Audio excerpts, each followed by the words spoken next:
What are you even doing here?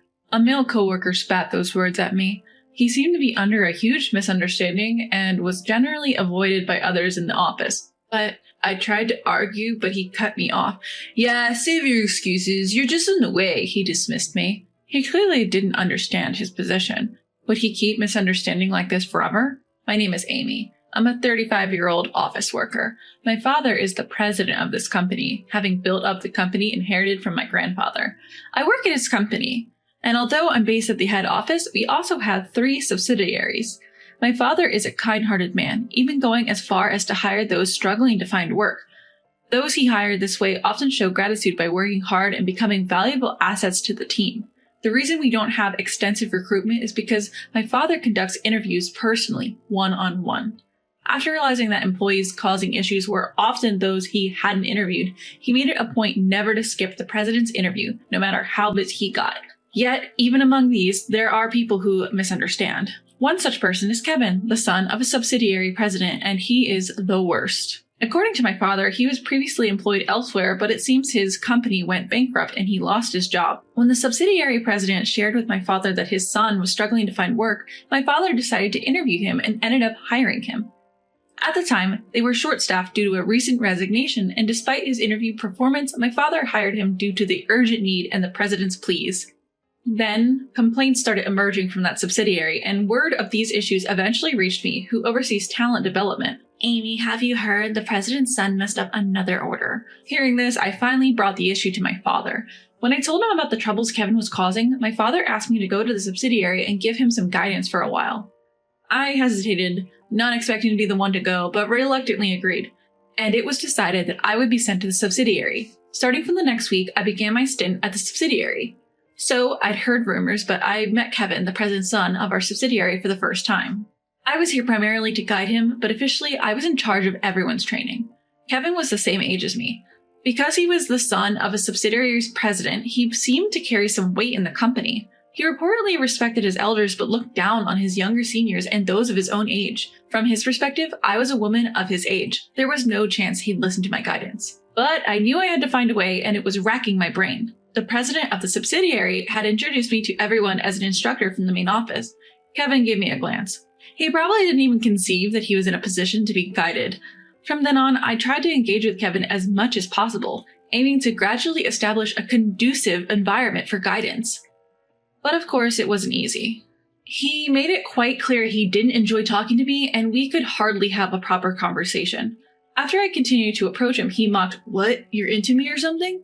I was upset, but I held my anger. Then he added, laughing, "You're just trying to get on my good side because I'm the president's son, right? Can't blame you. You're a part-timer." Little does he know, I'm the daughter of the president of the parent company. If anything, he should be the one trying to win me over. I cursed him silently and somehow managed to let it slide. The subsidiary president knows I'm the president's daughter, but he's been asked to keep it quiet.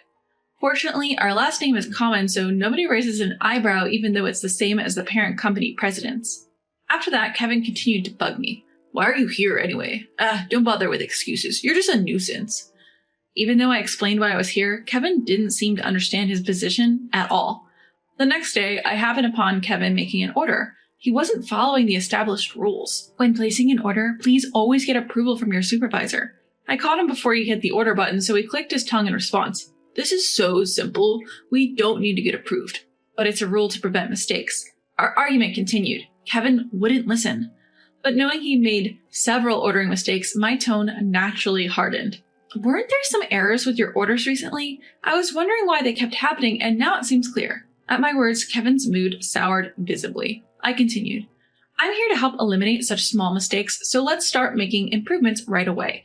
I'll make everyone aware, so you, Kevin, should take the lead in preventing errors." Now that I'd identified the cause of the ongoing ordering errors, I was confident they could be eliminated if everyone checked in the same way. However, Kevin, the subject of the warning, frowned. "Do you find it fun to single me out? Feel superior pointing out the president's son? You're such a ridiculous woman." What? I was so surprised I let out the sigh I'd been holding back. This man didn't pride himself on being competent at his work, he prided himself on being the president's son. That was ridiculous. I'd been addressing him formally all this time, and I didn't like how he spoke to me casually as if it were expected. But should I point it out? Does he not realize unless someone tells him? I thought about saying something, but I decided there was no point in picking a fight here, so for now. During break time that day, I was having lunch in the staff cafeteria when Kevin showed up. Hey, part-timers aren't allowed in here, you know. Scram! It seemed like he specifically sought me out to tell me this. Is that so? I played dumb, to which he scoffed. Obviously, it's a staff cafeteria. There's no way part-timers would be allowed in here. You'd realize that if you thought about it a bit. There's no such rule in our company. Part-timers are an important part of our workforce, and there shouldn't be any discrimination in treatment between them and full-time or contract employees. On top of that, I'm not even a part-timer, so why does he keep misunderstanding? Even though I tried to tell him I wasn't a part-timer, Kevin just sighed heavily and left. What a mood killer. This must have been how he's been treating part-timers all along. This probably explains why we've had such a high turnover rate with our part-timers recently. I'm starting to see the issues with the subsidiary. I'll have to compile these issues and submit them to the president of the subsidiary. As I was thinking about the future, the next day was unusually hectic at the subsidiary. Apparently, one of our business partners had not received their shipment. They were furious, and their president was on his way to our office. Just our luck, the president of our subsidiary was on a business trip. Kevin, who's in charge of the business partner, was expected to handle the situation. But I had a bad feeling about it. Before long, the president of the business partner arrived. Kevin was in charge of handling the situation, but he wasn't showing any remorse for his obvious mistake, which enraged the president. I couldn't just stand by and watch, so I bowed my head and went to greet the president. But Kevin shouted at me, "Aren't you just a part-timer? Get out of here! I don't care if you're some kind of educator from headquarters. Don't get above your station!" Even the president was taken aback, and the room fell silent. Taking advantage of the situation, Kevin dragged me out and said to the president, "This situation is all because of her from headquarters." He then turned to me and said, "This mess is all your fault. Fix it, starting with an apology. Go on, apologize," and he shoved me hard in the back. I stumbled forward and ended up kneeling, as if I was bowing down to the floor. What's worse, Kevin kicked me and said, "I said apologize," again. At that moment, the president of the business partner extended a hand to help me up, so I took his hand and stood up. Then I said to Kevin, "I'm not a part-timer. I'm an instructor from headquarters. What are you misunderstanding?" Kevin just stared at me and said, "Huh?" The next person to speak was the president of the business partner. "You're Amy, right?" This business partner originally had dealings with our headquarters, and through that connection, they started doing business with our subsidiary. The president of the business partner, Alex. He was my senior in college, and he took over his father's business when his father passed away a few years ago. Alex used to visit our headquarters, and since we attended the same university, we used to chat whenever we ran into each other. I hadn't seen him in a while, but I thought it would be quicker for me to deal with him when I learned that Alex was the one coming today. But I didn't expect this to happen when I went out to meet him. Kevin, who didn't know any of this, was dumbfounded. "Hey, what's going on?" I ignored Kevin and explained the situation regarding the deal to Alex. Fortunately, I had already understood the situation before Alex arrived, and the item was in stock at our headquarters, so I was arranging for it to be delivered from there. The response from our headquarters was a bit late, and Alex arrived before it could get there, but just as he did, the headquarters called back saying they would immediately ship them to Alex's company. Alex thanked me, relieved, but I felt guilty. It was hard to apologize enough given the attitude of Kevin, the person in charge. Then Alex's anger turned towards Kevin. "You! This is too rude, don't you think? What's the matter with you?" Kevin, stumbling over his words, said, "I'm the son of the company president. I thought I had to protect this company. She's from headquarters. She doesn't know anything about us, and she butts in." Alex stared at Kevin. "So you're the notorious troublemaker, the son of the subsidiary's president. Nothing you did look like protecting the company, and do you know who she is?" Then finally, Kevin looked up at Alex and me. "She's an excellent employee from the headquarters, and she's also the daughter of the president." Hearing this, Kevin turned pale instantly. "The president's daughter?" As he looked at me, I took out my employee ID. "You might not remember because you weren't interested, but my last name is the same as the president's, right? I guess you never thought I could be his daughter since it's a common name.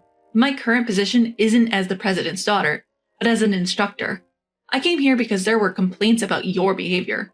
Kevin's face got paler and paler.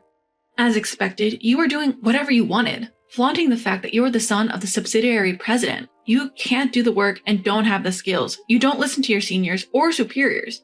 But your attitude, that's big. I saw with my own eyes how terrible you are. My coming here was your last chance, but you didn't take it. And you even did such a thing in front of a client." I had no intention of forgetting what Kevin had said to me or the fact that he had kicked me. Alex also said, "I've seen everything. I'll be a witness." Kevin turned pale as a sheet. "No, that's not it. I mean, it's not what you think." He tried to make excuses, but there was nothing he could say. I glared at Kevin and said, "I have no intention of forgiving you and everything you said to the other employees and temps. I'll report it all to headquarters, to the president of the subsidiary, your father. I'll report everything. We'll contact you later about your punishment. Then I went to explain to the other employees. After that, I returned to the headquarters and reported the incident to my father. He regretted having hired Kevin on impulse, even though he had interviewed him. Later, the president of the subsidiary, Kevin's father, was also called to the headquarters, and we discussed how to handle the situation. As a result, Kevin's salary was reduced because he had caused damage to the company. He complained about it, but his father told him to resign if he didn't like it. Kevin's father didn't know that his son was doing such terrible things. Kevin hid his true nature where his father could see, and his father trusted Kevin, taking his word for it, which only encouraged his behavior. A few days later, on my way home from the company, I was ambushed by Kevin. As soon as he saw me, he grabbed my arm and said, "This is all your fault." Ouch, let go. Even though I cried out, he wasn't going to release me. I was working late and no other employee was around because our going home times didn't overlap. Preparing myself for a punch, I resisted, and then I heard a voice. "What are you doing?" It was Alex. He twisted Kevin's hand to save me. Kevin, furious, screamed at me, "Everyone's laughing at me because of you. What are you going to do about it?" I tried to object, but my voice trembled too much to utter a word. Alex then loudly responded, "You've brought this upon yourself. Before blaming others, look at your own behavior. If you had been more responsible, you wouldn't have become the laughingstock." I couldn't hold back and blurted that out, which caused Kevin to attempt to punch me. But just then, the police arrived. A passerby seemed to have reported the incident. Relieved, I collapsed right where I was. My arm, where Kevin had grabbed me, was red. Kevin was taken away by the police, and I thanked Alex. I asked, "Why were you here?" And he told me that he had been worried about me ever since our recent reunion. When he had contacted my father and found out I was still at work, he decided to drop by and ask me out for dinner. Come to think of it, Alex and I had not exchanged contact information. Alex took my still trembling hand and said, "But today, I will take you home. Can I ask you for dinner sometime?" I could feel my cheeks reddening as I nodded. Later on, I decided to sue Kevin. However, I accepted a settlement when Kevin's father pleaded with me. In the end, Kevin and his father resigned from the company and left town. I received the settlement money. Kevin's family apparently moved to his father's rural hometown, but they seemed to be having a hard time, given the cold stares from the locals. Kevin's father apologized to me once, but for me, it's all in the past now. As for me, after the incident, I began dating Alex, and we're now preparing for marriage. My father seems happy, but he's worried whether I will have to quit my job when I get married. I love my work, and I also want to build a happy home. Whether I continue working at my father's company or quit to help out Alex's company, I haven't decided yet.